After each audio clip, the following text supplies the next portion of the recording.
कहानी उन आम घरों की है जहाँ खाने वाले तो कई, लेकिन कमाने वाला एक मर्द ही होता है। बावजूद इसके उससे उम्मीदें कम नहीं होती। देखिए जी, सामने वाले वर्मा जी कैसी अच्छी तरह से सफाई करते हैं छुट्टी वाले दिन अपने घर की, और एक आप हैं। अरे यार, उनके पास कार है, ऑफिस पास में है और हफ्ते में 2 दिन की छुट्टी होती है, तो फर्क तो पड़ता है ना। मेरी तो शादी ही गलत हो गई। अरे कोई मस्त लड़का मिलता, कमाता भी, घुमाता भी, घर के कामों में भी मदद करता, लेकिन नहीं जी, हमारे वाले को तो कमाने से फुर्सत ही नहीं, और कमाई भी ऐसी कि कोई जरूरत पूरी ही नहीं हो रही है। सुनील बेचारा शीना को देखकर सोचता है कि शीना सही कह रही है। देखने में सुंदर है, घर का सारा काम कर लेती है, उसे तो कोई भी अच्छा लड़का मिल सकता था। शीला सुनील के मुंह से प्यार भरी बात सुनकर मुस्कुराती है। आप भी ना। सुनील एक दिन ऑफिस से घर आता है कि तभी शीना कहती है, सुनिए जी, वो मेरी सहेली आज सोच रहे हैं, भागने का इरादा तो नहीं है? अरे नहीं मेरी प्यारी बीवी, मैं तो नहीं, पर डर है कि तुम नहीं कहीं भाग जाओ मुझे छोड़कर। आई थी, सारा दिन वो लोग यहीं थे, अब जा रही थी तो मैंने कहा नहीं नहीं, मेरे पति छोड़ आएंगे ना तुम्हें, तो रोक लिया मैंने। सुनील थोड़ी देर कुछ सोचता है, फिर कहता है, ठीक है, मैं कपड़े चेंज करके आता हूँ। अरे तेरे पति को तो लग रहा है कि अच्छा नहीं लगा। अरे नहीं नहीं, ऐसी कोई बात नहीं है, रुको मैं अभी उन्हें घर के कपड़े देकर आती हूँ। शीना अंदर जाती है जहाँ सुनील पलंग पर लेटा होता है। अरे क्या मजाक है, वो कह रही है कि आपने मुंह बना लिया। सही तो कह रही है, सुबह से अब ऑफिस से लौटा हूँ, एक कप चाय का तो पूछा नहीं, 20 किलोमीटर जाओ और आओ, और फिर कल उसी टाइम पर ऑफिस। अरे यार, मुझे गाड़ी चलानी आती ना तो बोलती भी नहीं आपको, और कौन सा रिक्शा खींच कर जाना है आपको। सुनील अब क्या बोलता।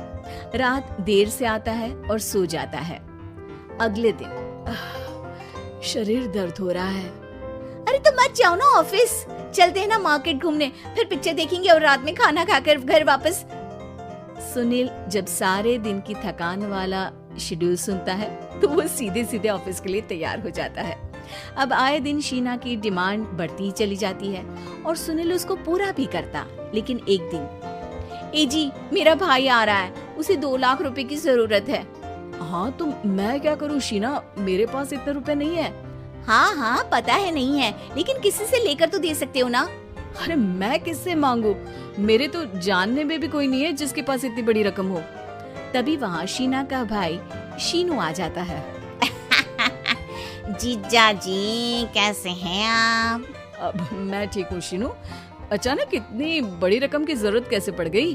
अरे जीजा जी, वो बिजनेस शुरू किया ना, तो उसके लिए पैसे की जरूरत है, काफी हो चुका है, थोड़ा पैसा बचता है तो मैंने सोचा आपसे ले लूं। अब देखो, मेरे ऑफिस में कुछ लोग हैं जिनकी सेविंग अच्छी है, मैं उन लोगों से बात करके देखता हूँ। सुनील ऑफिस से किसी से पैसे लेकर शीना को दे देता है। शीना वो पैसा भाई को दे देती है। 2 महीने बाद, अरे यार शीना, वो ऑफिस वाला आदमी अपने पैसे मांग रहा है, कैसे दूं? अपने भाई से बोलो ना पैसे दे दे। अरे हाँ हाँ दे देगा, कहाँ भागा जा रहा है, आप उनको बोल दो कि दे देंगे। थोड़े दिन बाद, शीना वो आदमी मुझसे आज भी पैसे मांग रहा था यार, मैं तंग आ गया हूँ, ऑफिस जाते ही सामने उसका चेहरा दिखता है, क्या बोलूं, बार बार पैसे मांगता है। अच्छा मैं शीनू को फोन लगाती हूँ, बात करके देखती हूँ। शीना भाई को फोन करती है, लेकिन वो फोन उठाता ही नहीं। लगता है भाई कहीं ऐसी जगह है जहाँ नेटवर्क की समस्या होगी। सुनील अगले दिन दोपहर को ही घर आ जाता है। उसका चेहरा उतरा और परेशान सा होता है, वो रोने लगता है।